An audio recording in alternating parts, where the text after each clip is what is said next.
Hey everyone, welcome back. Another live stream. Today we're going to talk about natural aquariums. Now this is a topic that I've gone over a bunch. I actually was on a podcast earlier today, not my own, and was speaking a little bit about this kind of open-minded thinking.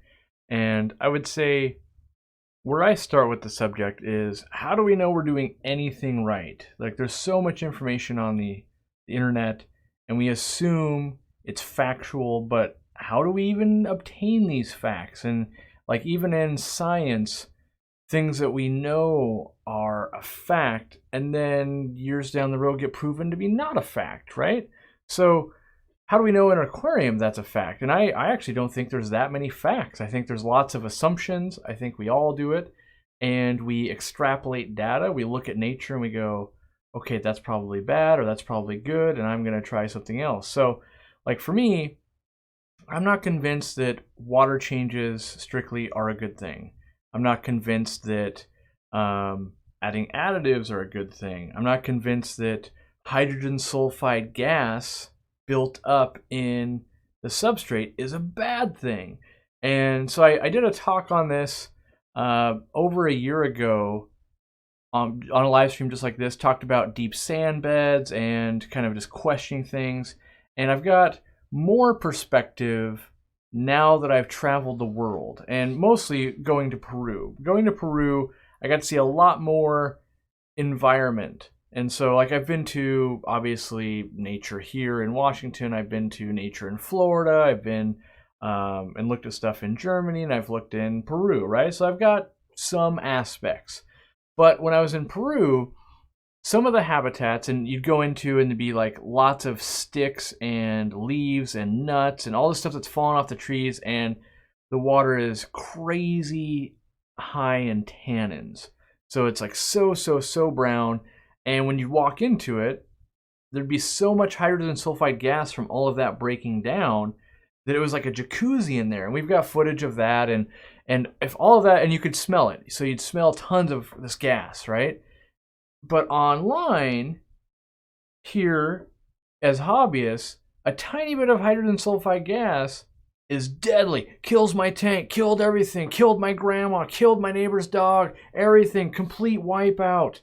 And yet, how come we can have so much of it in nature? Now, you could make a case for, well, bigger bodies of water and that kind of stuff, and maybe that's true. And I'm not saying I know what is true or isn't true, but I myself have never had a problem with gas buildup in my own personal aquarium. They build up, a pocket opens up, it goes to the top. Never lost a fish in the hundreds of aquariums I've kept over the years. Now, that's just one assumption. We assume it's bad. We also assume that, like, mulm, which, if you don't know what mulm is, mulm would be the accumulation of, let's say, fish poop, detritus, or like rotting leaves and just stuff breaking down. Maybe it's bark, maybe it's wood pulp from your royal pleco eating wood and then pooping it out, and it's got a lot of wood in there.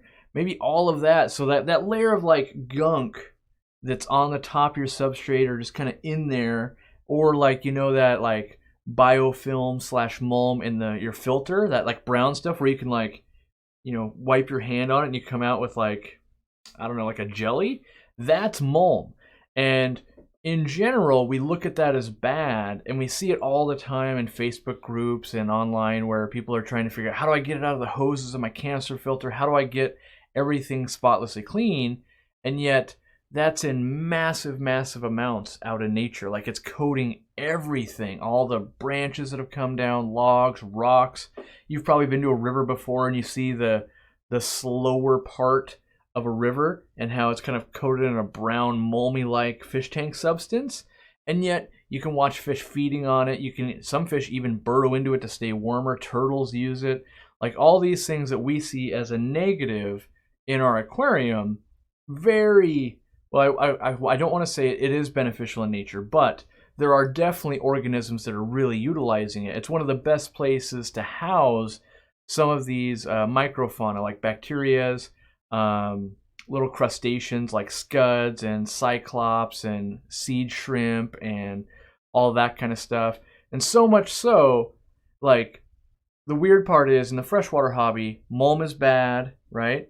In the saltwater hobby, mulm was also bad until like miracle mud was developed. And that you guys might know about that from 20 years ago or so. And that's basically you take mud or sand that is really like inoculated with all these little critters and stuff like that, like a super well established aquarium basically, and you get a big old handful of that and you put it into your system and you port over all these organisms that just change the way your tank operates.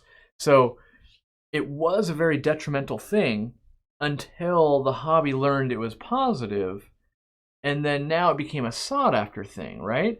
And so the perception is what changed. Like, those organisms didn't change, nature didn't change, we changed. Our mental state changed about it. So we learn these things from nature, and nature doesn't do everything right. But what I think is going on is that we look at nature, and if here's the baseline, our goal as hobbyists a lot of time is to do better than nature, right? So, if nature's doing this, well, it's clearly, why not do better than nature? If I have the option, do better than nature, right?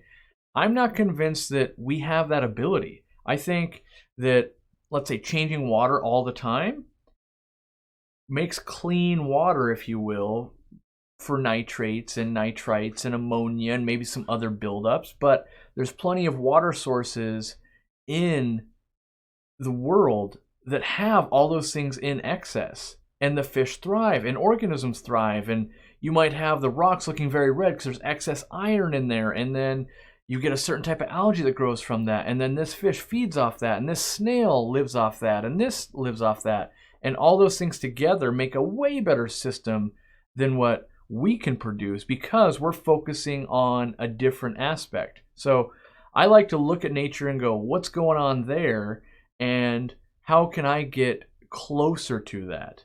And I realize that that line of thinking also has its own faults. By trying to get closer there, that doesn't mean that we were going in the right direction. It just means we're changing the way we're thinking. You know, snails, a big thing. Like they can be very, very, very beneficial to an aquarium. They could be detrimental technically. You know, same with algae. People fight algae a ton. We use algicides. We use things like easy carbon. In general, when we see algae, we think not clean. And when we think of not clean, I think as hobbyists, we think as not healthy. And I don't think that is true at all. When I look at my yard and it looks like there's grass and there's leaves on it and stuff like that, I don't instantly think it's unhealthy. I just think it's my yard, right?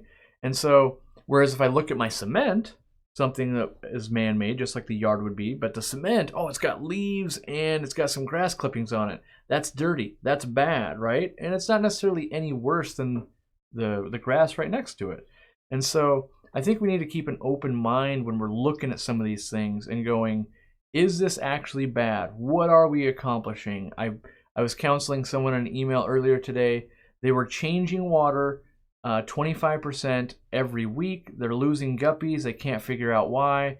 It's the classic case of my water parameters are perfect. I'm adding all of these chemicals in. I don't understand why I can't keep them alive. And the reality was they were using Hikari Ultimate, which is a dechlorinator. They were using Stress Coat, which is a dechlorinator. They were using Stress Zyme, which is a beneficial bacteria. They were using crushed coral to help buffer the pH. They swapped their water source from their tap water because their landlord had told them that their pipes weren't good, so they went to a local aquifer to get their water there. And so all these elements are changing, and we're running like the fear. It's the fear mongering that's doing this. Afraid that my water's not right, afraid that this isn't right. And so when I'm breaking it down to the person, I'm going, look, we have a very unstable system going here. We're adding at least twice as much dechlorinator as we need to. So if we unpack that scenario, you've got, let's say it's a 20-gallon tank that had tap water. You're using Ultimate. It's going to dechlorinate there, and it's also going to add aloe vera in it. So basically some slime coat, enhancement. Then if you treat it again with Stress Coat, you've got more dechlorinator additive going in. So we're essentially double dosing and more aloe vera going in. Then we're also adding bacteria. Now, if the water parameters are perfect, why are we adding in extra bacterias and things like that? Like, why are we chasing this perfect thing if we're already at perfect? So then if that wasn't enough, so that scenario is going on, then they learn that their pipes aren't good by the manager, right? So then they go and get aquifer water. Now they bring that water back. Now we're really overdosing because we're still putting in the ultimate. We're still putting in stress coat and the live bacteria. And there's not even any chlorine to be breaking down at this point. And so, like, I don't know the exact effects of all the chemicals in those products. They could be totally harmless. They could be totally beneficial. But why are we adding so many chemicals? That question we should be able to answer. We should be able to answer, why are we adding all these? And I think the reality is because I'm afraid of what I don't know. I think that is what we're led by. It comes down, it happens all the time. Filtration, it gets, I have to bite my tongue a lot when people say, like, should I buy this filter? Then someone chimes in like, can't overfilter, right? Can't have too much.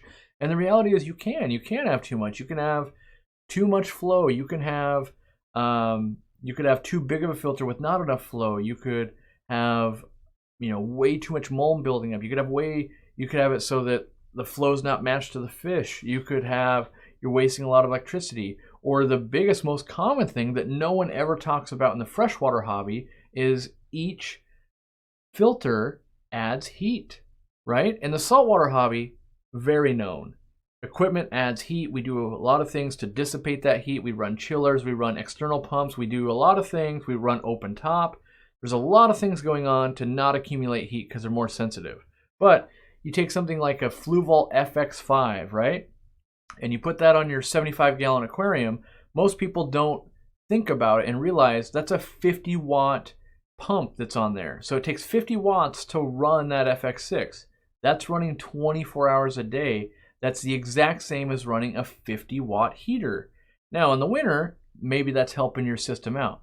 In the summer, maybe that's pushing it 2 degrees too hot, right?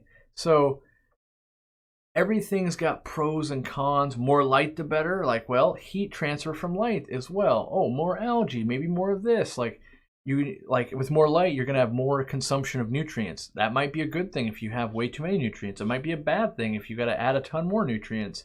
And so I feel like we need to stop saying more can't hurt when it can. It's, for a lot of people, more will be better, right?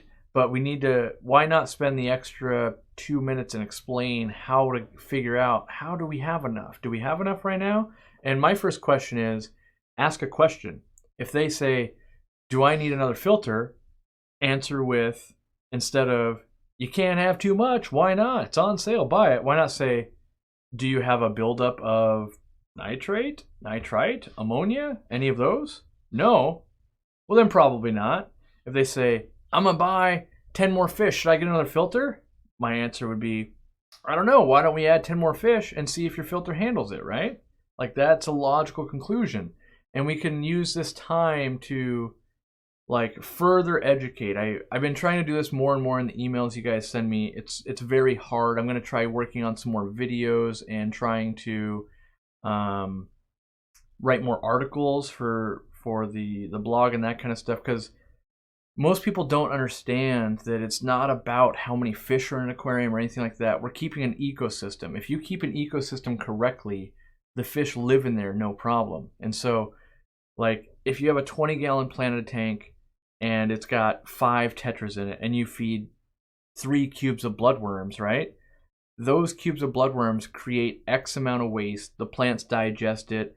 They might have residual, like we were talking in the chat earlier, which, if you don't know, by the way, we always kind of chat before the live stream about an hour ahead. I answer questions and that type of stuff. But someone was feeding bloodworms and they were getting a biofilm on top, right? And so that's just proteins at the top of the water that kind of inhibit gas exchange and that kind of stuff. And, so you've got 3 cubes going in. All of those effects of the waste and the biofilm happen no matter how many fish are in the tank. So if I have 30 tetras or I have 5 tetras, if 3 cubes of food go in, it's the same load on the aquarium. And so we need to be thinking about that when we're thinking, I'm going to add more fish. Do I need another filter? Depends. Are you going to feed more food? And how much more food are we going to feed? You know? So if we were going to add snails, this happens a lot. Like, oh, I'm going to add a bunch of snails to my tank, or I'm going to add a bunch of shrimp. Do I got to beef up my filter? And the reality is, like, I don't know. Are you feeding more food? If you're not, like, maybe you're adding the shrimp in there to eat algae, and same with the snails, right? On one hand, you could go, well, no, they've got that food. I'm not putting any food in, so I wouldn't need any more filtration. But the thing we might miss out on is nature is a filter, right? All that algae is helping us filter some of these things. So if I take, let's say all my walls were coated in algae, and now I put a snail in there that's eating it, it's almost like I'm losing some of my biological capacity, right? So maybe I do need a filter, even though I didn't. And so there's so many things to think about. And instead of just more is better, I think it's a cheap skipping ahead instead of educating and learning. And it's not everyone's job to educate someone else, but it is our own job to educate ourselves, right? The more knowledge we have, the better decisions we can make. Someone's asking about, what about no filters? So here's the thing that I would love to be able to teach. Let me get a drink here because I'm starting to get a little bit hoarse talking so much straight. Aquariums themselves are a filter, like in the very basic sense, right? So let's think about it, because sometimes it's hard for people to understand how an aquarium works. But if I can explain it in something they've seen more often in everyone's daily life, they understand. So I would think everyone here has seen a dog. The dog goes to the bathroom on someone's lawn, and then over time, what happens? So like rain hits it, it starts to break down and decompose. Maybe you had a slug or a snail eat a little bit of it. Maybe the bacteria. Sometimes you see dog poop that's all fungused up, right? Because it's like, oh, fungus is setting in and things are happening, and so it's starting to break down, right? And it's going to go into the earth, basically. So all that's going to break down, and it's going to be part of that earth. Now, we know that sometimes dog pee, dog poop, just animal poop in general is very hot. So it's got a lot of nutrients in it, and that can actually burn that grass where it is in the yard, right? But eventually it returns to the earth, and over a period of time will actually lead to be fuel for new grass to come up, right? We can kind of see that. We've seen that kind of happen probably in our lives. An aquarium does the exact same thing.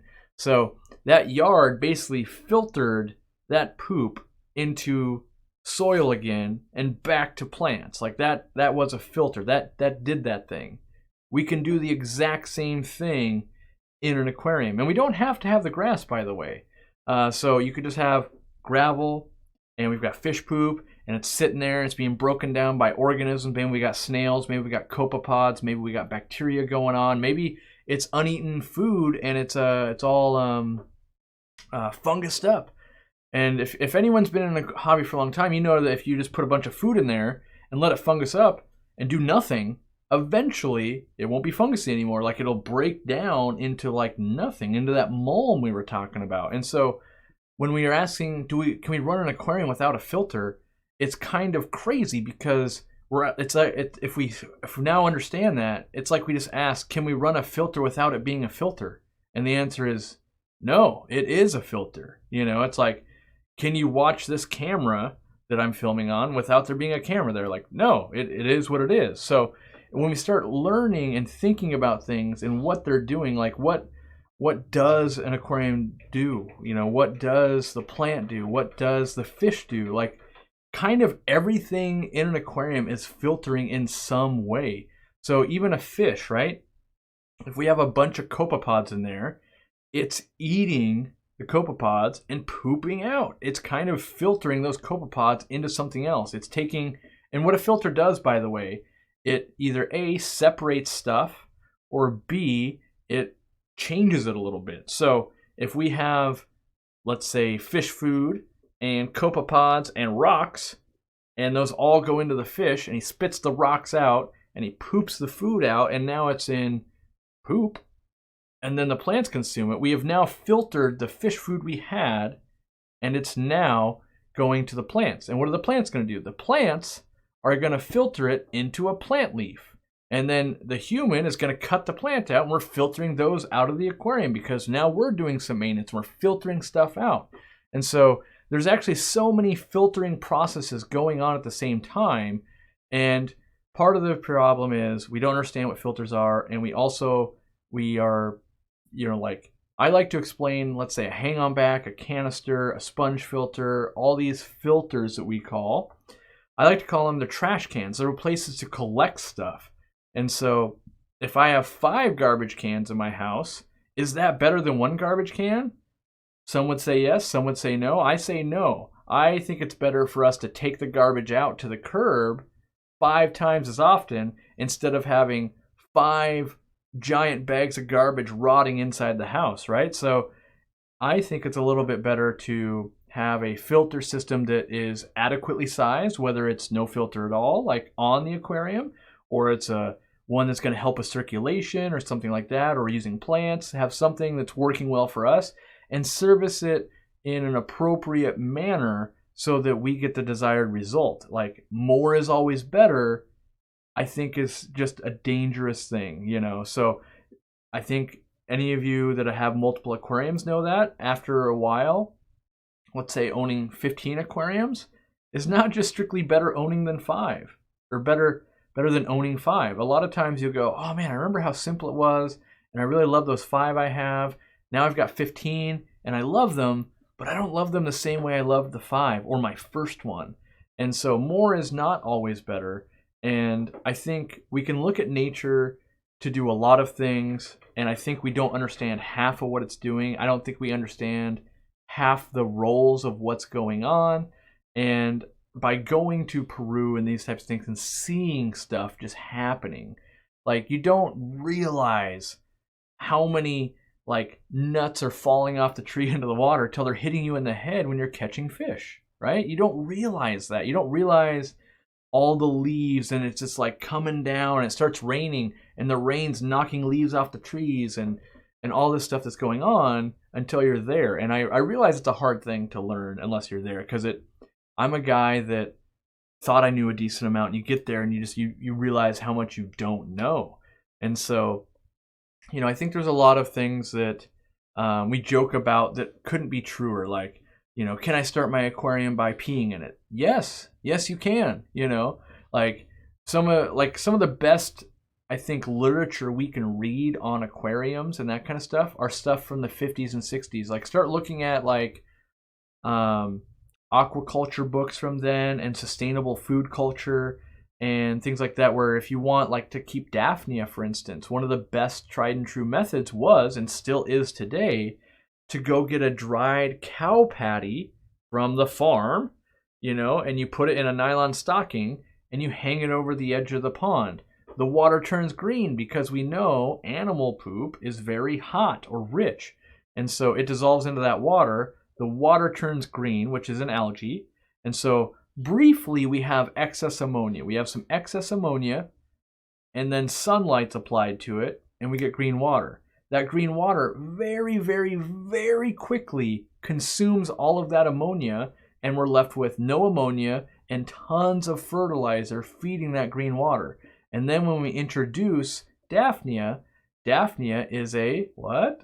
A filter feeder. It filters out the algae out of the water, eats it, poops it back out, and that becomes fertilizer for the next generation of green water. Like, again, it's another organism in our aquariums, essentially, or in our hobby, that's filtering. Almost everything filters something. Like, if it's alive, it has to consume, and it pretty much has to produce something. That's just the way it goes. And so even light, or even plants, are filtering different levels of light. The glass on top of the aquarium is filtering out light spectrums, and the water refracts different light. It filters. That's why in the ocean, when you look in, it looks so blue.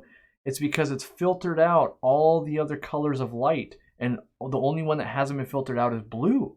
So that's why, like, saltwater corals, blue light, very important, because that's all they're getting. So we can learn all of this stuff. And so this is, in my opinion, kind of some deep thinking in comparison to, I walked into a PetSmart, I bought an aquarium, they said, buy this filter, buy this chemical, buy this thing, and now I have a thing. Like, to me, we look at it more like we're building a Lego set, we follow the directions and now we have a thing, instead of nature, right? Like it's a way different line of thinking that I don't think most people are doing, myself included. Like you got to get in the right headspace to go. Like usually I get into this line of thinking when I'm trying to problem solve. Like let's say I wanted to keep thousands of bettas or thousands of plants or a lot of this fish and it's not quite going right. Try to get in the mind of the fish or where it comes from. Eric Bodrock, when he gives his talk, one of his slogans is "Be the fish." So if you can figure out where it comes from in the world, what it would be doing, what its life is like, then you can start to hopefully understand what you might be doing wrong. It's so weird to think about that. If I was to ask you, will a fish this big cohabitate with a fish this big? I think we would all say, no, in an aquarium that doesn't work. And yet you go into nature and that happens all of the time. All the time there's tiny fish like cardinal tetras and peacock bass and angelfish and red-tailed catfish and all these big things and all these small things cohabitating with the way it's set out, you know. So now if we think about it, so we explain that little story. Now let's think about, can we keep neon tetras or cardinal tetras and peacock bass in the same tank? What if it's a 500-gallon aquarium and in the center of it we have this very dense like meshwork of branches, so that a big peacock bass, there's no way they could get into there, and this mound is like this big around all the way through the center, and that's where the cardinals live. Then yes, you could, like the minute cardinals kind of came out and a peacock bass came forward, they would just dart back in, right? So it can be done, but not in the sense of the way we're doing it. No one's keeping that aquarium. So, you know, that's where I think we're going wrong. And that's where we see, like I think we see it in public aquariums on much bigger systems where we see like, wow, those piranhas are living with this and living with that and living with that. It won't work in our aquarium. But we're also not setting up biotopes or habitats. And I hesitate to do biotopes because biotopes I think are so difficult to do correctly because we don't have access to all the plants. We don't have access to the same types of wood. We don't have access to all the fish.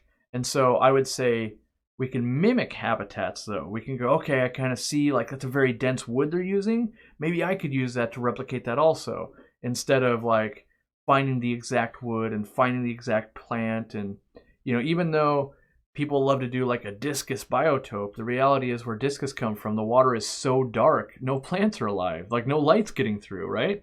But we think, oh yeah, we're going to have Amazon swords and I'm going to do all this stuff and it's going to look great. Yes, that will look great, but that's not what nature's doing. Also, if we're keeping them very hot, then plants don't do well. But the reality is, like I found wild-caught discus do way better at like 78 degrees than their man-made counterparts at 85, right? And it seems so weird, but the reality is fish are pretty adaptable, most species. There are some that are like, I don't know what the correct term is, but they're like super isolated, like the soda cichlid. They have to be at least like 110 degrees or something like that. Really, really hot. They're from the desert, basically. And if they're not at that, they don't do very well because they're hypersensitive to that environment. But for the most part, stuff coming out of rivers and lakes and bigger bodies of water are much more tolerable than we think. And we see that all the time when we're looking at a fish going extinct. Like, imagine what, it took 100 years of humans being here to kill this species. Like, what'd the water look like 100 years ago? Way different than what it looks like right now, and they're on the verge of dying, We've also been able to prove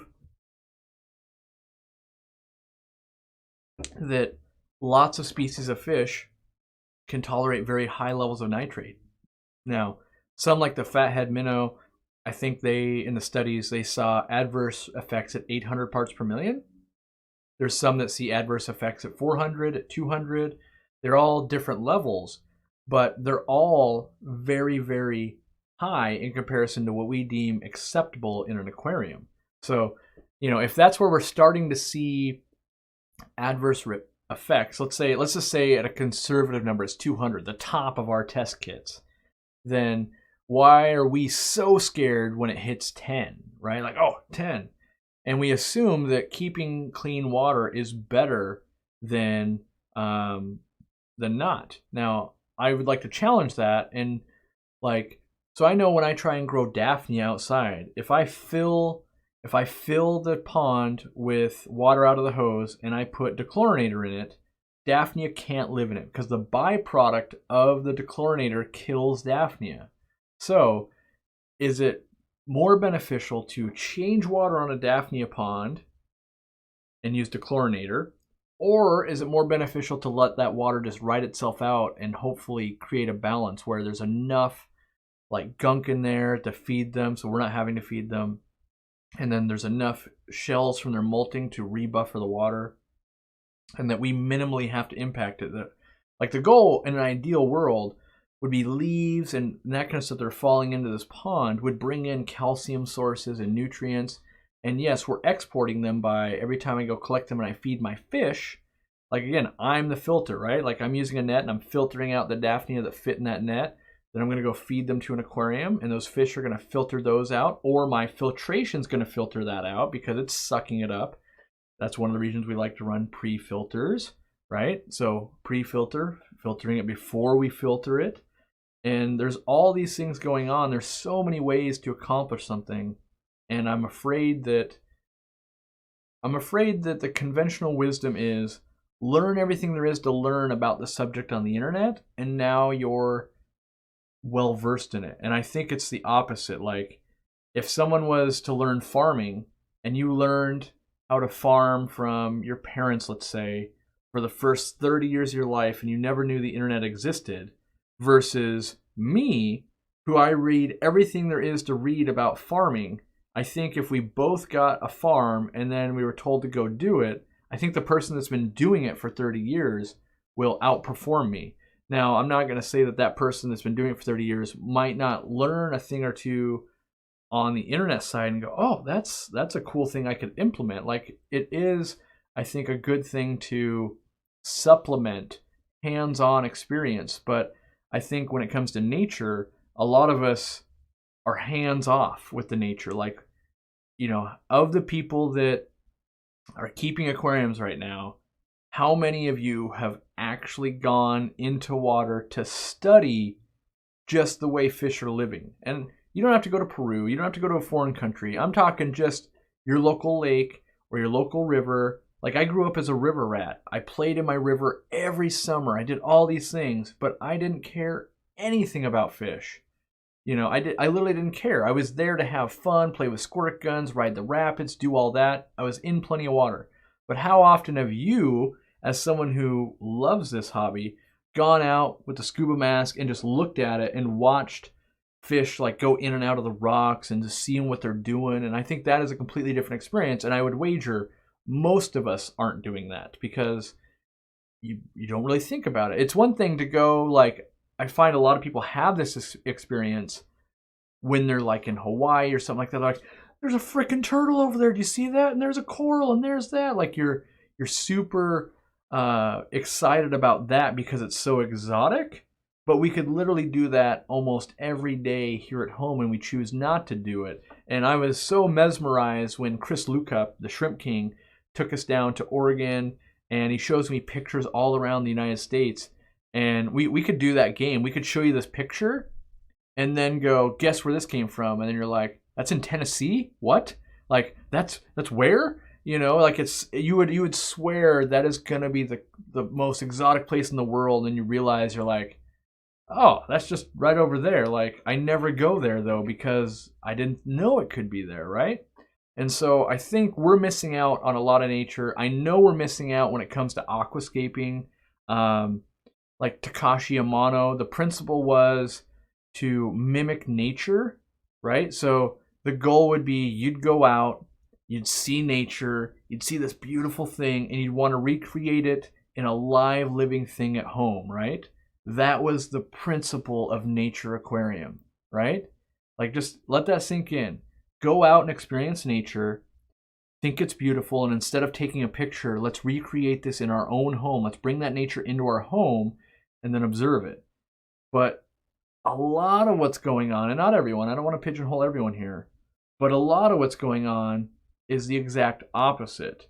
We go, look at that aquascape tank. That looks amazing. Where do I buy the stones they used for that? Where do I get what they did? Where do I buy that?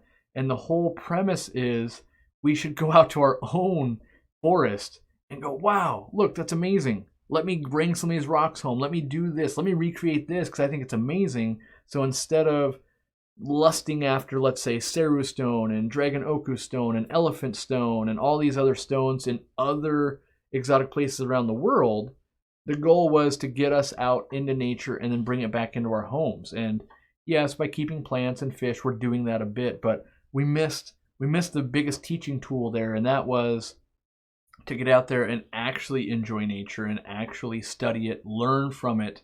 Right now, a lot of us are studying other humans that we hope have studied nature, right? But there's a lot to be said for first, like, hands-on experience, getting out there and doing it. And it's not going to be the prettiest thing. A lot of the aquascaping hobby is we want it to be visually very, very, very appealing.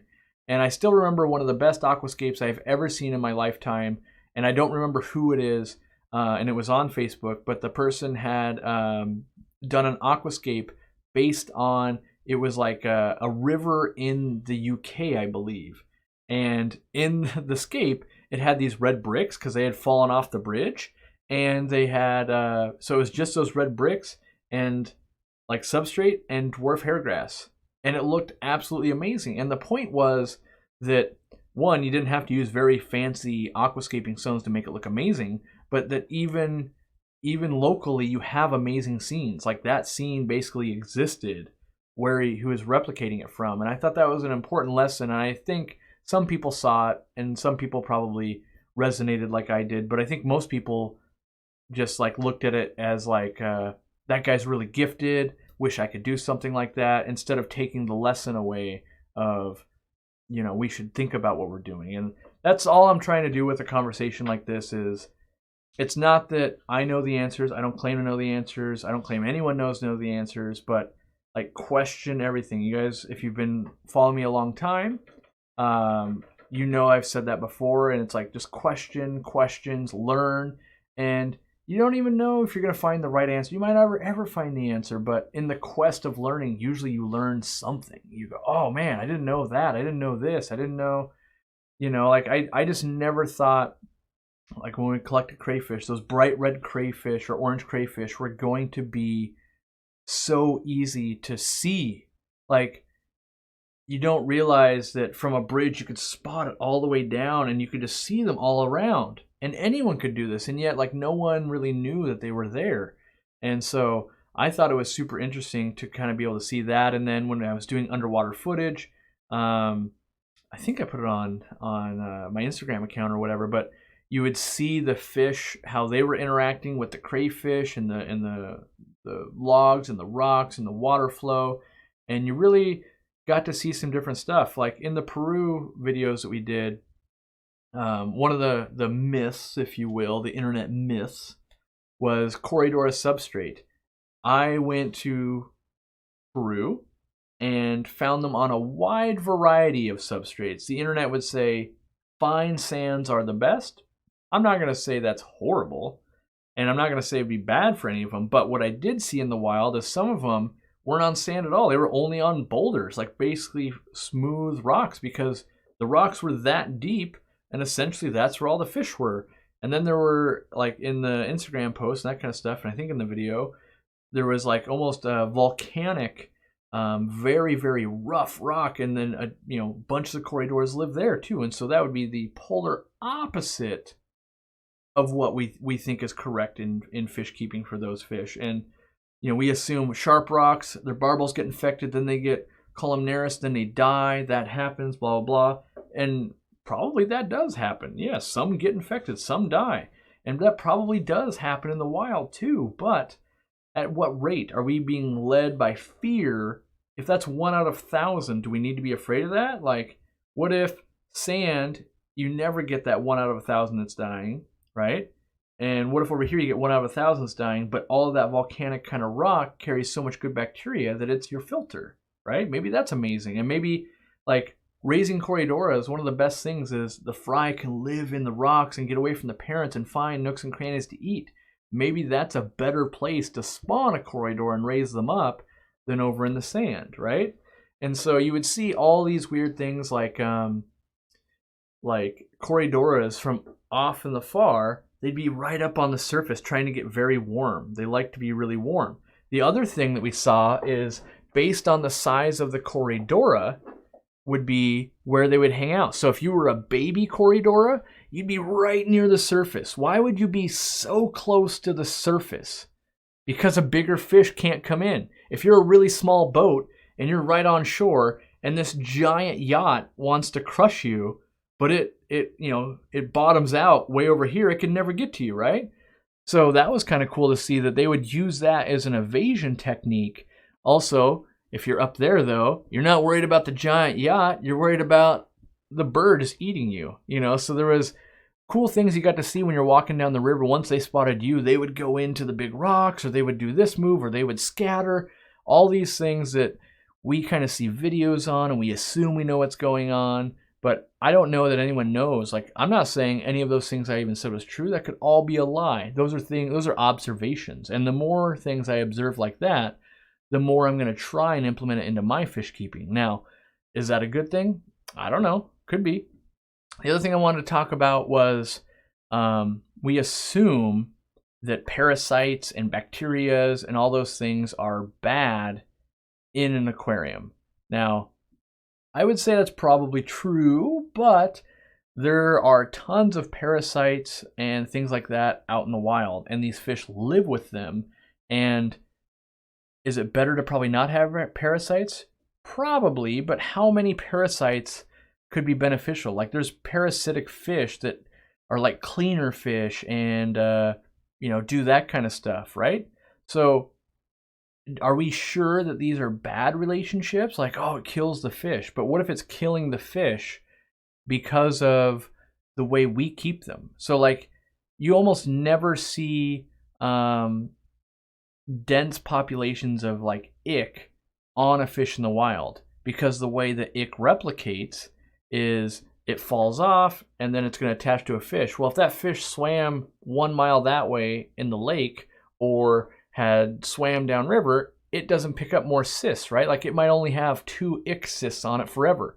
And what if we find out that having 2 ick cysts on your fish body means that your slime coat is super duper thick and bulletproof and fights off every bacterial infection you'll ever encounter? Like, we assume that parasite is bad because in captivity we tend to get an excess amount of that parasite. But what if that parasite was actually beneficial in the wild, right?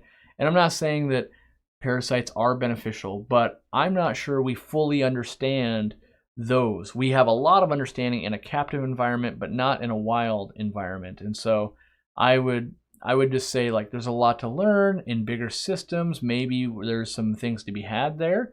And I wouldn't worry so much about, we got to sterilize the plants, we got to get rid of the algae, we got to make sure everything's, whistle clean. Instead, let's focus on, is it generally looking healthy? If you're an African cichlid keeper, we're taking this all through Planet and all kinds of stuff now to African cichlids. But if you've ever bought wild-caught fish or seen wild-caught fish, you'll notice their bellies are hollow or pinched in. They look skinny. And that's because food is a lot harder to get a hold of in Lake Malawi, Lake Tanganyika, just in the wild there. It's not plentiful like it is in our aquariums. Also, you have the females of these species, they're mouth brooders for at least most of the Malawi. Some of the Tanganyikans are, most are egg layers though, but they're a mouth brooder. So they're holding these babies and not foraging for food while they're holding. And so the females tend to be very skinny. And this is their way of life and how they've lived for years and years and years and years and years and years. And yet you get them into our aquariums and we have these blimps that we're essentially raising in comparison. Now, is that good? Is that bad? I don't know. I don't think we're doing longevity tests on fish. So what if the best fish food on the market tends to give them a fatty liver after 8 years, and we could have, in the wild, maybe they're only living 3 years because a predator fish is eating them or something else is doing it or they're being caught or whatever. And in the aquarium, we can get them to live 8 years. But what if it turns out that our amazing fish food research and all that is blowing out their fatty liver, when we could make a better food that actually they should be living 20 years in captivity in aquariums if we knew what we were doing? We're assuming, we do a lot of assumption, I think, that we assume that because it's better than wild, it is the best, right? So if the wild expectation was 4 years and we're getting them to live 10 years in an aquarium, is that best, when maybe the actual threshold is 20 years? And you can make a case for, is 20 years better than 10 years? A good example would be in the 1,000-gallon aquarium video we have here on YouTube. When I went to Coldwater Mill, he had a 16-year-old jaguar or Managuensis cichlid, and it had gotten a bent spine and like that kind of stuff. It was just really old, and in general, that predatory species is not really made to live that long out in the wild. So maybe it was past its life expectancy, and the guy kept it in a 1,000-gallon aquarium, was doing massive water changes, and he was doing some things that I'm not going to say are better or worse, but once a week they got fresh fruits because he knows where they come from. Fruit would drop into the water, and this is kind of a weird thing when you look at these predatory fish, right? These hardcore predators that love to eat fish. The reality is there's not a ton of food all the time, so they end up eating, fruit that falls in.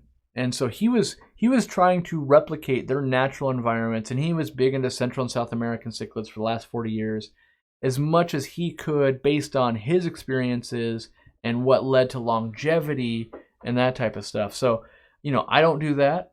It's something cool to explore, but he might be onto something there. And so he definitely had very, very long-lived fish. Whether long-lived is better than not, I don't want to say, but he was able to extend how long they lived. They procreated very well for him, and he had basically spent 40 years learning those types of fish because he was very interested in them. And I respect that approach because he was learning for himself, not so much learning from the internet. And I think a lot, like myself included, I've only been in the hobby for 12 or 13 years. Even if I had only ever done Central and South American cichlids, I still would be one less third as experienced as him in that. And so I could, at this point, if I had only ever done that, I've got a YouTube platform and I've got my business, and I could be shouting from the rooftops on how I know so much, just like I might be in front of a bunch of people right now saying, "Natural aquariums, you fools." And the reality is I don't know what I'm talking about. And so take everything with a grain of salt and just take an outside source of information, put it through your filter, put it through your own brain, and then it comes out the other side going, "Ooh, I think this is BS. I think this is normal. I think this is revolutionary. I'm going to try this." And just put stuff to work, test it out, and then share results and keep an open mind, because you never know if the person you're talking to that just got their betta in a bowl is the next person to figure something out. We all started somewhere. We all started with a pet fish, if you will, and we're moving down the rabbit hole, and hopefully as a group we figure things out, just like saltwater people have done, just like freshwater people have done. For as much as we know about nature, how come brackish water aquariums are like an enigma? Like, there's like almost no one on the planet doing them well. Even though we could visit the habitat, even though we've got people that can master almost anything, and I say master because master of the level we've set, but there's very, very few people, including public aquariums, stuff like that, that have vast, vast knowledge on brackish water systems in captivity. We can study in the wild quite a bit, but that's not a captive thing. A captive thing is so much different than a wild thing that, I don't know. I'm just full of questions today, and hopefully you guys are, because I want to start answering some of your questions now that we're about 50 minutes into my, I don't want to call it an educational lesson, because I'm not sure that, I think that would mean that what I was saying is factual, and I don't necessarily know that that's true, but more of a, let's think about that. All right, so I'm going to hit some super chats and things like that came up a little bit earlier. Maybe if I ever find the right screen. All right. So we've got a couple of new members, James Leeser, and we've got Sid Romes Erickson. Thank you for becoming members. And Jim says, thanks for all the awesome tips. I only have a 5-gallon, but once I'm in a situation where I can get something larger, I know plenty, thanks to you. Well, I learned a lot from other people. That's the thing I would always point out. People go, how do you know so much? I took what other people have learned. I've applied it to what I've learned. And I hope that I learn more. You know, I learn almost every day. I learn from people like Chris Lukup. I learn from other YouTubers. I learn from the oldest people in the hobby. I learn from brand new people. They're all the time. There's brand new people in this hobby that discover things. And I think that's one of the biggest sources people are not giving credit to. Like, you may have never owned an aquarium yesterday, and now you own an aquarium, and you're going, huh, turns out this thing does a thing. And then they go, you know, the store owner or whoever goes, nah, it doesn't do that. I've done that before. It doesn't do that. Like, they're discrediting it because the person hasn't been in the hobby long enough. And what we know is that they have the same odds of discovering something as we do. And they might not be able to identify. They might be like, oh, it turns out, you know, like my tetra has breeding stars just like goldfish. And it's like, well, tetras can't have breeding stars because they don't get breeding tubercles or something like that. But they can make discoveries, and we shouldn't poo-poo just because someone's new in the hobby. I was saddened to hear that some people didn't show up to the aquatic experience, some younger people, because the way they're treated and the fact that they're only like, I think one person said they were 18, and every conversation, even though they've been keeping fish their whole life, every conversation started out as if they were brand new to the hobby. And it was frustrating to the hobbyists because they were on the defensive the whole time. Like, you know, like let's say you're 18 and let's say you look young for your age and like, oh, what do you keep? You know, like the person's trying to strike up a conversation, but at the same time not giving validity to the fact that maybe they're 18, but they've bred African cichlids since they were 8, and now they're working on species that haven't been figured out yet, or they're like, oh, I've got 17 different care species in my care.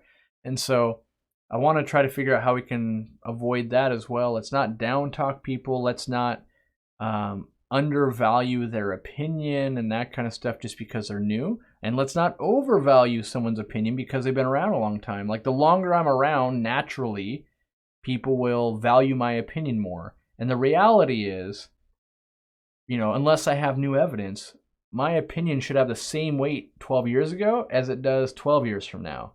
If I discover that this thing tastes like Reese's peanut butter cups, I could do that 12 years ago or 12 years from now. Uh-oh, I just lost like signal. Did my camera overheat? I'm assuming you guys can still hear me, but I don't know. Let me turn my camera off and on. We'll see if that goes. I have no idea what's going on here. Wow. Yeah, my camera is on fire right now. So that might be the end of it. We might have to oh, I'm back. All right. So hopefully, ooh, I know what I turned my fan off. I think that's what it is. I turned my fan off for the Skype call because it didn't have all the sound effects. So let me get that. Let me turn this fan on because it's probably overheating. So, all right, that's probably my bad. I've always had that fan on, but doing the interview, I didn't want to ruin their sound quality. So now that we've got a little bit of air here, hopefully we don't burn this thing to the ground. All right. So where was I? Before we lost all consciousness here. But yes, don't want to downplay people's opinion and don't want to give too much weight. Oh man, we're just gonna have to let this thing cool down. Apparently, it's on fire, so I'm gonna turn it off. Yeah, it's hot. So I'm just gonna keep talking for a minute. This will be the podcast experience. Right now, if you're on the podcast, you wouldn't know, but we have no video, and so all these people are being forced to listen to my voice, which is horrible. Which you guys do all the time, and I thank you for that. If you don't know already, you can download our podcasting app, which we have. You can get it in iTunes, Android, that kind of stuff. And you can listen to these while you're working out, while you're at work, while you're driving to work. And, you know, some people use it to fall asleep. That's cool. I'm told I have a soothing voice. And, yeah. So Big Smoke, new member. Thank you for joining up. Got Ginger Graves with a question for $9.99. I'm confused by the various substrates, how they affect my water. How do you figure out the effect of a substrate on a pH, ammonia, hardness, GH, KH, etc.? All right, so like anything, we're going to do a little bit of research. We could do testing as well, but in general, most substrates would only affect pH. Some affect ammonia. All right, so that statement doesn't even make sense. Most substrates are inert. After that, some would affect pH. Things that have minerals like aragonite or crushed coral, or trying to think of what else would have something that's going to alter the pH, but mostly those. Then you've got things like fluorite that would have excess iron in them. It's kind of known to do that. That's why you'd buy that thing. And then for the ammonia one, that's where you get like the soil substrates, like the ADA soil, the Dennerleigh soil, the shrimp soils. They're made with a clay, and they specifically have basically rich ingredients in there, so it grows plants really well. Well, what we know is that that also releases the ammonia, and once we have a good beneficial bacteria colony, then we will be able to process that. So that's when we cycle through that.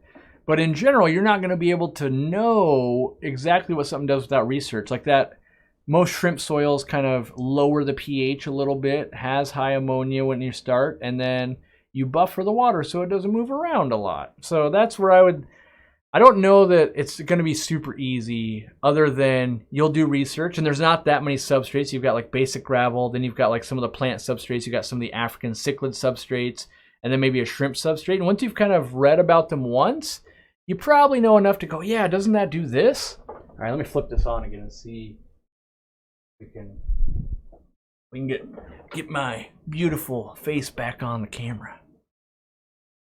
Bay Aquatics, $4.99. I bumped into a sales rep for Sarah at the store in Berkeley, California. We talked about you, the aquatic experience, and the fish community. Thanks for what you do. That must have been, there's only two people that ever kind of show up in the U.S., and that'd be Frank or Klaus. And both great guys, and I hope to work with them in the future.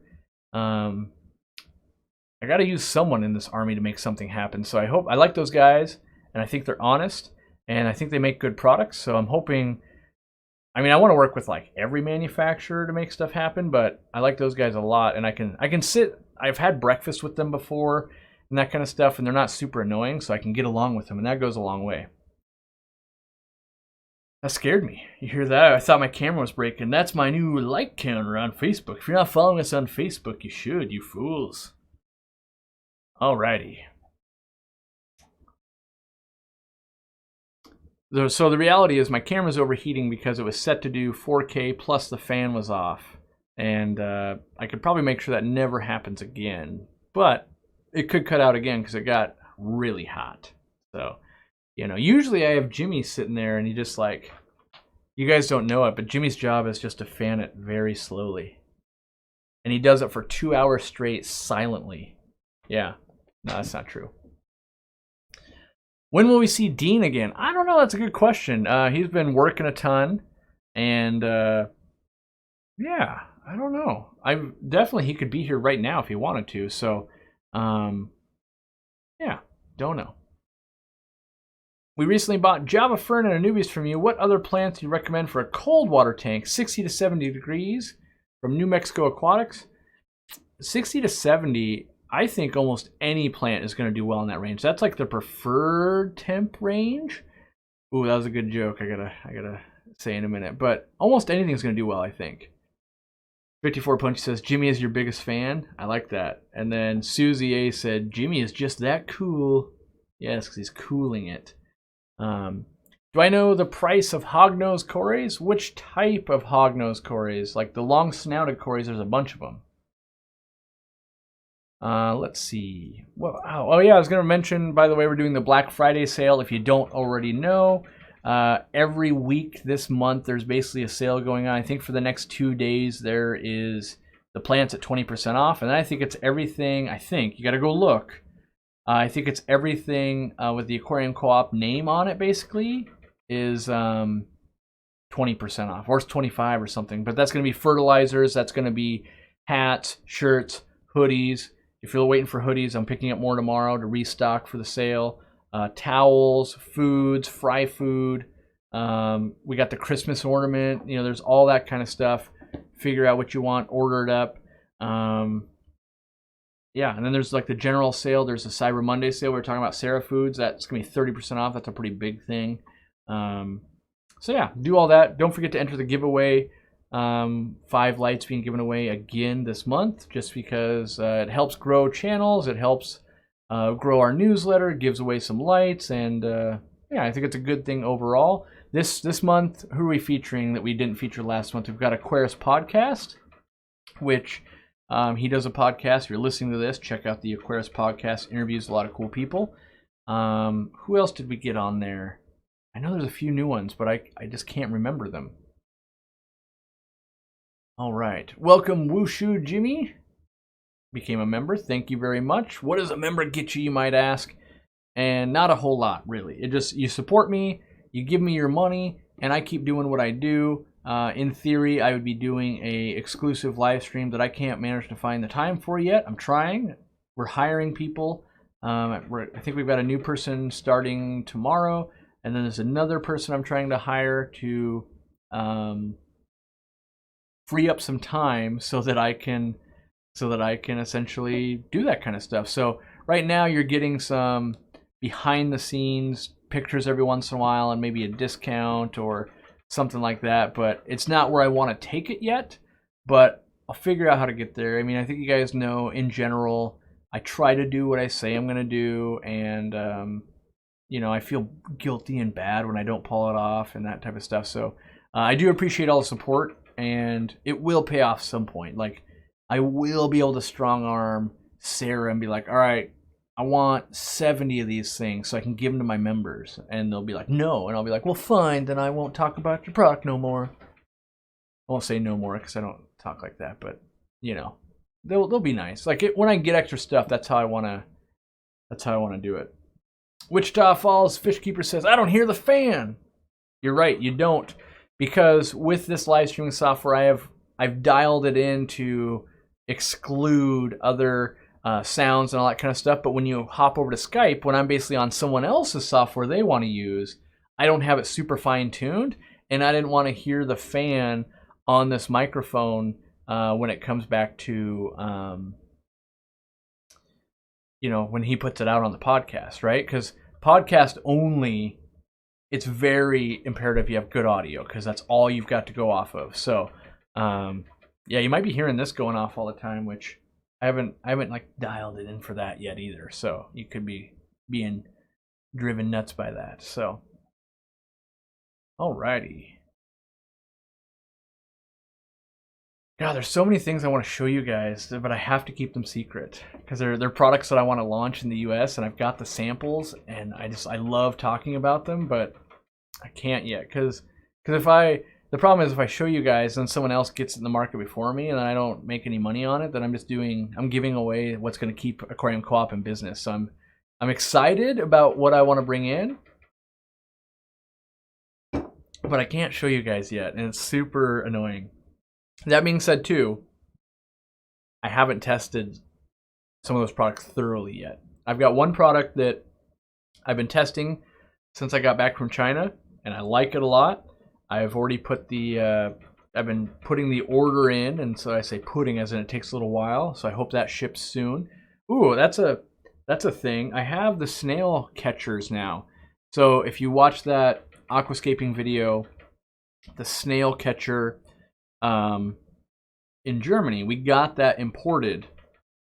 This thing's like going nuts. It should be like not being able to do that over like once a minute or something. But anyway, we got those in. We got like 180 of them. We already sold like 30 or 40 since posting them last night. I don't know when I can get them in again. because that was like a special order thing, and so I don't know if it's like 6 months from now or when the next container is coming, but I hope to have them forever on in the future. But for now, that's all I've got. Like, so if you want one, get it before I run out, because then once I'm out, I'm out.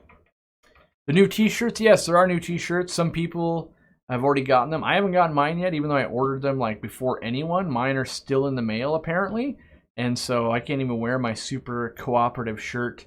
There's probably been links in the chat and that stuff. You want a cool shirt that doesn't even have any branding on it. It's just kind of a cool thing. I think it's cool. That's all that matters. If I'm buying a shirt and I think it's cool, I'm the one that wears it. So Black Friday brings a new tank, and the goal is ecosystem. You sold me on Malaysian trumpet snails. Why don't you sell them anymore? We don't sell any snails. So this is, you guys can learn about our business here. We don't sell any snails anymore currently because we were having a 5% dead on arrival rate. And 5% is not that big. Most people would operate with that, no problem. But it's more than I want it because it's a living thing. It's one thing if I send this, like let's say I sent Easy Green to you, right? And 5 out of 100 bottles like broke.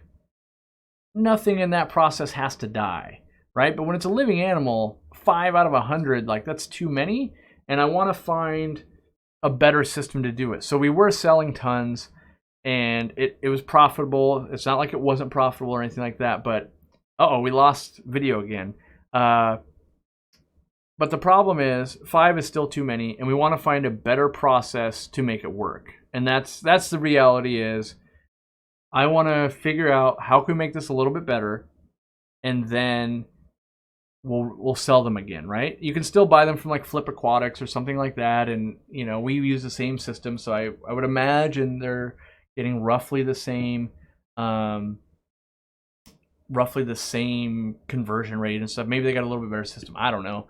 But that's why we stopped selling them. But I do feel that snails are very, very important to an ecosystem. Alex Haley's, do you guys have any experience and info on avocado puffers? I haven't kept them that much. I know they've got wicked fast growing teeth. But beyond that, I haven't, I haven't kept them personally, so I don't have a ton to give you. All right, Dean's in the fish room. Dean's always in the fish room. Dean is in the live stream, so he's in the chat. And Judy says, regards to your family and staff. Well, thank you. They've all been pitching in very hard. This is a very stressful time for employees, and I say stressful just because our sales numbers go up. Weather gets worse, and so like shipping stuff, there's going to be more problems typically just because there's snowstorms and delays and that kind of stuff. And then it's harder to get to work. It's a little bit colder. All that kind of stuff's going on. And then on top of the sales we run, it makes for long days. My wife's been putting in a lot of time. A lot of my employees have been putting in a lot of time. I was going to name some people, but then I realized they might not want to be named. But you know, everyone's been pitching in, doing a great job. And you know, my plea for the employees on their behalf is, please realize that they're all doing the best possible job they can do for all of you. So if you're having, you're emailing questions or you're having a problem, like they will, to the best of their ability, help you and give us a little bit more leeway than you normally would have to. So maybe in the middle of summer where we're not as busy, we respond within 10 minutes. Maybe now it's 7 hours because the volume has gone up by that much. And so, just realize that they're working very hard and that they'll do the best they can. And so I know they will, and I know they're worried about response times and all that kind of stuff. So Ed Fro, I like that name, says, thanks for all you do. Learned a lot. Well, thank you. I'm torn between, all right, here's what I'm going to do. I'm going to cough for a second first. All right. I'm going to turn this camera back on. And when it turns off again, I'm going to end the live stream. Because this is one of those like technical difficulties that is killing my soul.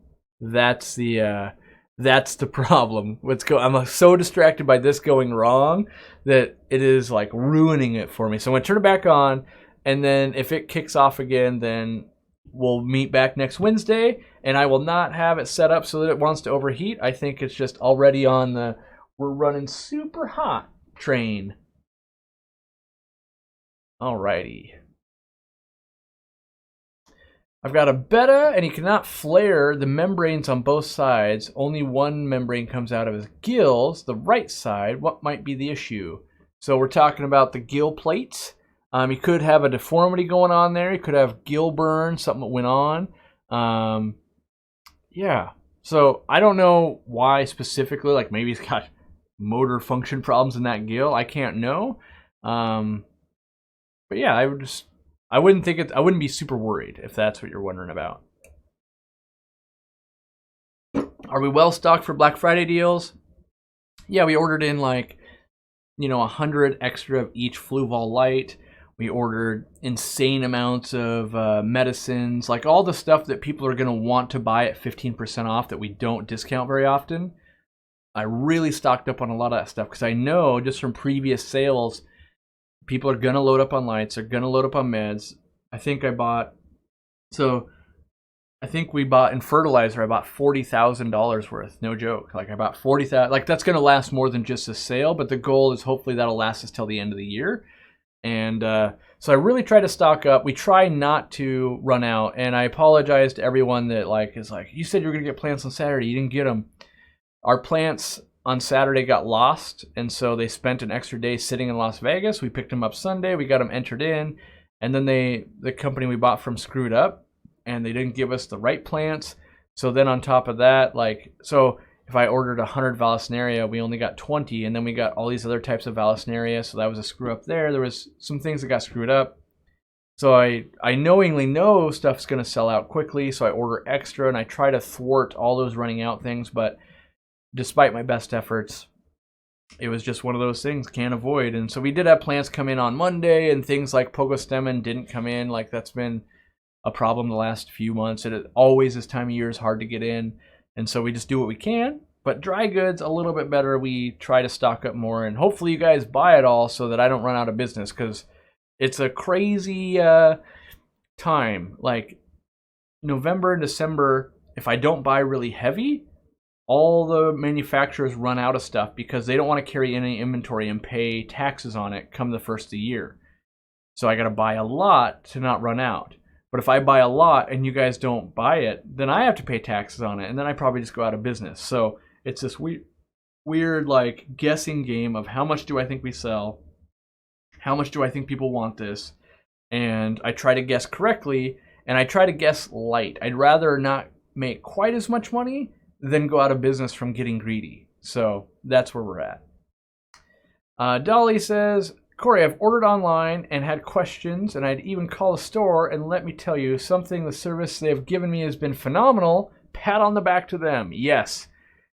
We're constantly working on customer service. How can we improve the workflow, and how can we keep it manageable? Because it is, you guys can imagine, every month that goes on when 2 million people are watching our videos, if 1/100% just call the store, that's like an insane amount of calls. And if one out of 100 sends an email, that's an insane amount of emails. So we're constantly working on how can we improve the flow. It's not that we don't want you to send emails and contact us and that kind of stuff. It's purely how can we make sure that we get a good enough info at the beginning so we can answer it thoroughly. Can we get it so we're linking videos? Can we auto answer some? Like if someone says, where's my order? Can we put in some auto functionality so it'll re-email you the tracking number? That's the kind of stuff that I've been spending my late nights on recently to try and alleviate. And so it's a constant thing that we're trying to battle.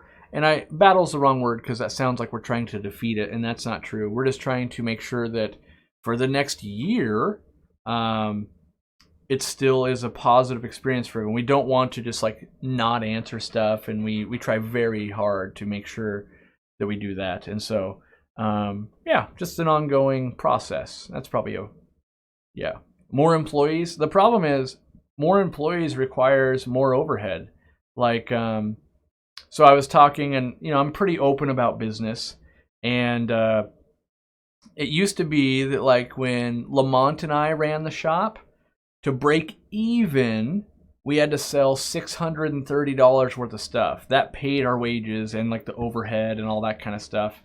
And so that was a more manageable number, even though we weren't online. And we calculated it just last week. We now have to break even so that I don't lose money. Every day we have to sell $6,233 worth of stuff, or we're losing money. So on an average, that's what has to happen every day to just not be losing money. And there definitely are days we don't hit that. There's days we do hit it. Like, in general, we are profitable. But every employees are our biggest expense. So every employee we bring on is raising that minimum we got to make. And so, like, bringing on employees just to answer questions, the problem is answering questions doesn't make us money. I mean, it does, but in a roundabout way. Whereas, like, hiring another person to pack orders, that clearly is making us money. But answering questions, yes. So, tips for growing Pogostem and Stellatus octopus. The easiest tips I got: feed it easy green, give it good light. If you do that, it is a weed. So if you're not doing one of those two, then look at those two. Like, it's probably fertilizer. It grows so fast, most people run out of fertilizer. So, why does it cost so much, someone says? Well, I pay my employees well. Like, if you start out tomorrow at my store, you're making at least $15 an hour, right? And so if you work a whole day, an 8-hour shift, that's, what is that? Is that $120? I think that's $120. So you instantly add $240 that we have to sell. So if you come work at my store and I got to pay you $120, we have to sell $240 worth of Easy Green to break even on you. That's not so hard. But then we forget about things like, what about all the payroll taxes? And what about the 3% employee retirement that I'm giving you? And what about the paid time off, your vacation days, where I pay you when you don't even show up for work, and we give paid time off. We do all these other things, right? So on top of that, we have to pay for the retail store and the 2 warehouse spaces and that kind of stuff. And it all just adds up I think when we counted up, including me and my wife and something like that, we're at 12 or 13 employees, and they all have equipment needs. Like, things just break. We go through label printers, like, to print out packaging. We buy industrial strength, but they break or they get wet, or that kind of stuff. So, like, that kind of stuff's constantly happening, and that's just the reality of the business. That if we don't, what is that? My calculator on my phone will tell me. I can't remember the. So if we got to do $6,233 per day, and at 30 days. Yeah, we have to sell $186,990 so that I don't lose money. So if the crazy part is, like, if we only do $180,000, it's like I worked this hard all month to lose $9,000, right? So that's like a crazy scenario to be in. That being said, if we do really amazing, maybe I make $9,000, and there's definitely months. Used to be we used to lose money in the summers, and so now as we go, I navigate it better, going, okay, we're busy right now, we're not busy, that kind of stuff. So someone's saying $15 an hour is minimum wage where I'm from. Yep. And here's the thing: is I can't tell you. It's not that I can't. It doesn't make any sense for me to tell you how much my employees make, because not everyone makes the same wages and that type of thing. All I can say is that, to the best of my knowledge, employees are very happy to work for the Aquarium Co-op. There's lots of fringe benefits, free products, store discount, meeting quasi-famous fish people, retirement, paid very well in my opinion. I take care of my employees, that kind of stuff. And I don't want to disclose how much some of the top-end people make, because they might not want their salaries disclosed. So we do start people at 15. Most people are making $17 and up by the time they've hit their 90-day mark at Aquarium Co-Op. That being said, some people take longer than others to learn the ropes and that type of thing. And our goal is not to maximize the profit we're making. My goal is to make a difference in the hobby, make sure I don't go out of business, and take it 1 month at a time, and when we need it, I'll ask for help. If we don't need it, I won't ask for help. You guys kind of saw me shut down the Patreon, that kind of stuff. Like, we're done traveling for now. We don't need that extra income. And yeah, so that's the way I run my business. We could run it, like right now, Jimmy's in the chat. He's being paid. He's at the store. He's shooting stuff. He's working the retail store at the same time because we had someone need the day off because it was their girlfriend's birthday and that kind of stuff. But the goal is that, everyone gets taken care of and that we make ends meet, and it's a crazy thing. When I started the store, I never thought, oh, am I going to have to do almost $200,000 in a month just not to lose money? No, I never thought we'd be at that scale. But that's the reason why I don't just hire more employees to answer more emails, is it's a, kind of another mouth to feed. And I take it very personal that I have to provide for my employees. I will never, everything in Aquarium Co-op, we don't owe money for everything. So when we buy 100 of each Fluval light, we basically pay cash. We don't take out any credit. There's no jeopardy of not being able to pay bills or pay employees or anything like that. We would, we'd be months away from that. And if I saw that coming, like let's say there was a horrible turn of the economy, or I make some horrible comment and everyone hates me on YouTube, I would be able to give enough of a heads up to start laying people off and be like, look, I've screwed up. We're going to go out of business, or we're going to have to scale back, all that kind of stuff. But hopefully we never have to do that, and we just keep moving forward. And yeah, so that's what I'm trying to do. And that's the best thing I can say is, why are you getting great customer service when you call the store, you email in? Because my employees are amazing, and I pay them $1 billion to keep them. Because if you have people that are very good and they're very passionate and they actually care about your business, you have to pay them. Otherwise, they'll go work somewhere else.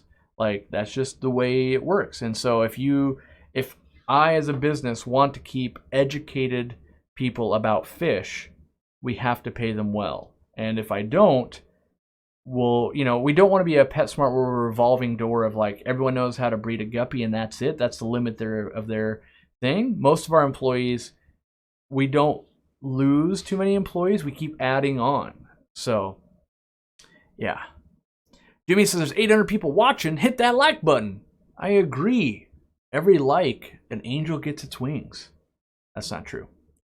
Let's see. Frid82 asks, how to lower pH naturally in a tank. Thanks to you and your staff for the videos. I've learned a lot. Keep up the great work. So, to lower pH naturally, the way nature does it is every time we basically convert ammonia into nitrate, we create a little bit of acid. And as long as we're not changing water, then as we make those acids, the pH comes down by a little bit, right? And over time, in an old tank syndrome situation, we'll have that pH crash super low. But if your pH is 8 and you want to be at 7, you can kind of let it creep down. Might take 8 months, right? And then we're at 7. Then do a 10% water change, you're at 7.1. And then you wait a month and it goes to 7. And then you do a 10% water change, and that's how you'll do it. And by doing that, that'll get you to the right pH, and you can monitor it. Now, we lost signal again. That means it's been an hour and a half and my camera is on fire. And so now we know we've tested the limits when the fan's not on. And so it's time for me to go. I'll be back next Wednesday. A new video will be out Friday. One will be out on Sunday. We'll be around. I'll be in groups. I'll be at the Aquarium group support. I'll be online as I always am, answering questions, answering your emails. And I hope you guys keep an open mind when it comes to natural aquariums. Question everything, learn, get out there, get in your waterways. Maybe not now because it's cold. And, but when it warms up, get out there and we'll be hanging out. We'll all learn together. Alrighty. Unfortunately, camera failure. Hey, oh wait, I missed super chats. I have to answer them because I'll feel horrible if I don't. Chris says, Rotala green with new growth coming in brown. Running a Fluval 3.0 light and dosing Easy Green twice a week. The new growth is coming in brown. Let me think. Rotala green. That would be very weird. Is it getting shaded out? Like sometimes Rotala green, you plant it too close together and it shades out but if the new growth would be up top, obviously. I wonder if it's just too much light. How tall is the tank? Like if you got a Fluval 3.0 on a 20 long, that thing's like the surface of the sun. That's where I would start looking at lighting and going, Sean Kiley, I've got a 29-gallon tank with 6 panda cories, 8 harlequin rasboras, 12 amano shrimp. What's a good centerpiece fish that won't eat my amanos? I would go with a pearl gourami. I can't guarantee it won't eat amanos, but it doesn't have a big enough mouth to eat them. It might harass them a little bit, but a pearl gourami will look awesome in that tank, and I think you'll be A-okay. A-okay? Yeah, that's how you say that. Not A-O. A-okay. Thanks for hanging out, guys. Sorry about this, kind of a cluster here going on, but hey, we'll fix it for next time. It's the pain of growth. Dang it. So good and yet so not good. Thanks for hanging out. Please leave comments down below. Share this. I think that 50-minute first section was really good. Too bad. Maybe I was just too hot on the mic. Like I was just blowing it up and my camera couldn't take it. The good looks too hot. Overdosing the camera. We'll figure it out. Me and Jimmy. I'll put Jimmy on it. Jimmy is a wizard. He'll probably cast a spell and we'll be done with it. So see you guys next Wednesday. Thanks for hanging out. Truly appreciate it. Thanks for all the super chats. Thanks for the new members. Anyone's buying any of the crap I sell. And yeah, thank you.